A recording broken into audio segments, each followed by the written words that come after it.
இந்த உணர்வு எல்லா மக்களோட உள்ளங்களையும் பரவணும். நெல்லையில் நடந்த கிறிஸ்துமஸ் நிகழ்ச்சியில் பேசினப்போ நம்ம திராவிட மாடல் அரசு சிறுபான்மையினருக்கு செஞ்சிருக்கக்கூடிய திட்டங்களை எடுத்து சொல்லி அதற்கு பின்னால் சில அறிவிப்புகளை 4 முக்கியமான அறிவிப்புகளை நான் வெளியிட்டேன். அந்த நிகழ்ச்சிக்கு பிறகு அந்த நிகழ்ச்சியை பற்றி பேசின நிறைய பேர் எங்களுடைய தேவைகளை எல்லாம் கோரிக்கைகளை வைப்பதற்கு முன்னாலேயே அதை உணர்ந்து செஞ்சு தரீங்கன்னு பாராட்டி பேசினாங்க. உங்களுக்காக நமது அரசின் மூலமா நாம உருவாக்கி இருக்கக்கூடிய திட்டங்களை நான் பல்வேறு மேடைகளில் பட்டியலிட்டு சொல்லிட்டு இருக்கிறேன். சிறுபான்மை மக்களோட நலன்களை பாதுகாக்கணும், உங்களோட வாழ்க்கையில ஒளி நிலை பெறணும், பார்த்து பார்த்து திட்டங்களை செஞ்சுக்கிட்டு இருக்கிறோம். அதுல சிலவற்றை மட்டும் ஹைலைட்டா சுருக்கமா சொல்ல விரும்புகிறேன். கல்வி எனும் பேராயுதத்தை அனைவர்கிட்டையும் கொண்டு போய் சேர்க்கணும், எல்லாரையும் வளர்த்தெடுக்கணும்னு கல்விக்காக நாம எவ்வளவு திட்டங்களை முன்னெடுப்புகளை செஞ்சுட்டு இருக்கோம்னு உங்களுக்கு நல்லா தெரியும். அதோட தொடர்ச்சியா சிறுபான்மையின கல்லூரி மாணவர்களுடைய நலன் கருதி சென்னை மற்றும் கோவை மாவட்டங்களில் 130 மாணவர்கள் பயனடையக்கூடிய அளவுக்கு புதிய விடுதிகளை தொடங்கி இருக்கிறோம். சிறுபான்மையின மாணவ மாணவிகளுக்காக 14 கல்லூரி விடுதிகளில் நூலகம், உடற்பயிற்சி கருவிகள், விளையாட்டு கருவிகள் இப்படி பலவற்றை ஏற்படுத்தியிருப்பதோடு அந்த மாணவர்களுடைய தனித்திறன் மற்றும் ஆங்கில பேச்சாற்றலை உயர்த்தணும் என்கிற அந்த பயிற்சியை நிறைய செஞ்சுக்கிட்டு இருக்கிறோம். மாணவ மாணவியுடைய விடுதிகளில் தங்கி படிக்க அவங்களுடைய பெற்றோர்களுக்கான ஆண்டு வருமான உச்ச வரம்பையும்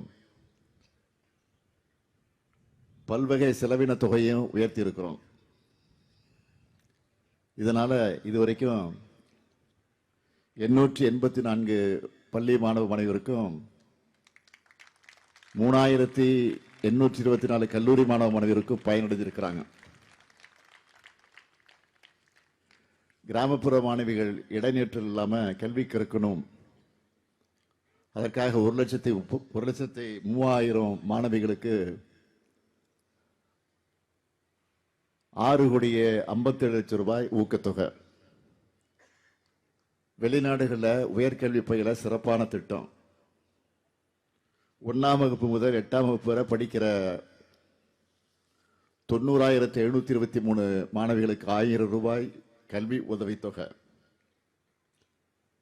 சிறுபான்மையினால் நடத்தப்படக்கூடிய 456 கல்வி நிறுவனங்களுக்கு நிரந்தர அந்தஸ்து சான்றிதழ்களை வழங்கியிருக்கிறோம்.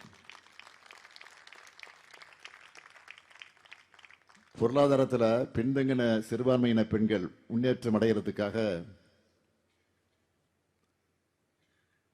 1000 பேருக்கு தையல் இயந்திரங்கள் வழங்கியிருக்கிறோம்.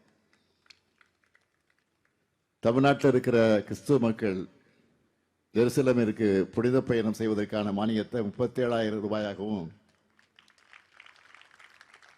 கன்னியாஸ்திரிகளுக்கு 60,000 ரூபாயும் உயர்த்தி இருக்கிறோம். 2,87,00,000 ரூபாய் மதிப்பீட்டில் 44 தேவாலயங்களை புனரமைச்சிருக்கிறோம். சென்னை மாவட்டத்தில் வெஸ்ட்லி தேவாலயத்தை 1,19,00,000 ரூபாயில புனரமைச்சிருக்கிறோம். புனித தோமையர்மலை தேவாலயத்தை 1,49,00,000 ரூபாய் செலவில் புனரமைச்சுக்கிட்டு இருக்கிறோம். சென்னையில் இருக்கிற உங்களுக்கு கல்லறை தோட்டங்களில் நிலவக்கூடிய பிரச்சனைகளை பற்றி நல்லா தெரியும். அதனால தான் நம்ம அரசில் கிறிஸ்தவர்களுக்கான அடக்கஸ்தலங்கள் அமைக்க புதிய நிலம் கையகப்படுத்தப்படும். சென்னையில் ஏற்கனவே இருக்கிற அடக்கஸ்தலங்களில் மீண்டும் அடக்கம் செய்யறதுக்கு இருந்த நிபந்தனைகளையும் தளர்த்தி இருக்கிறோம். அது மட்டுமல்ல, 19 கல்லறை தோட்டங்களை புனரமைச்சிருக்கிறோம். திருநெல்வேலி, தேனி, ராமநாதபுரம் மற்ற திண்டுக்கல் உள்ளிட்ட 13 மாவட்டங்களில் கல்லறை தோட்டங்களுக்கு சுற்றுச்சுவரை அமைக்க 5 கோடி ரூபாய் நிதியை விடுவிச்சிருக்கிறோம். இப்படி என்னால பல மணி நேரத்துக்கு லிஸ்ட் போட்டு சொல்லிக்கிட்டே போக முடியும். அந்த அளவுக்கு செஞ்சிருக்கிறோம். இன்னமும் செய்வோம் செய்வோம் செய்வோம். திருநெல்வேலியில் நடந்த கிறிஸ்துமஸ் விழாவில் 4 அறிவிப்புகளை வெளியிட்டேன். அப்ப சொன்னேன்,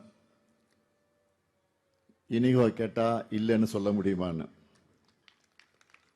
அதனால இந்த விழா மேடையில சிரித்துக்கொண்டே ஒரு கோரிக்கை கொடுத்திருக்கிறார். எங்க போனாலும் கோரிக்கை வைக்கிறதா ஒரு வேலை. அதுக்கான அறிவிப்பை இப்போதே வெளியிட நான் விரும்புகிறேன். இப்ப மேடையில் ஒரு கோரிக்கை கொடுத்தார்.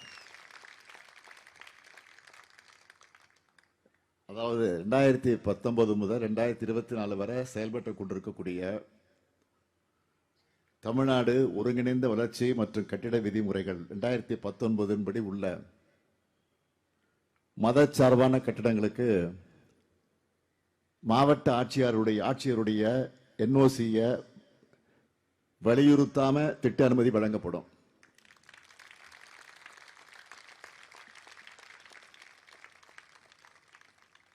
இதோட நிறுத்திக்கிங்க. இந்த காலத்துல திட்ட அனுமதி வேண்டி விண்ணப்பிச்சிருக்கக்கூடிய மதச்சார்பான கட்டடங்களுக்கும் இது பொருந்தும்.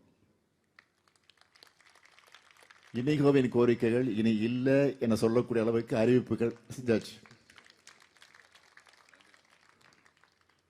அதனால நீங்க எப்பவும் போல நம்ம அரசோட சாதனை திட்டங்களை நீங்க எல்லாரும் ஒவ்வொரு வீட்டுக்கு கொண்டு போய்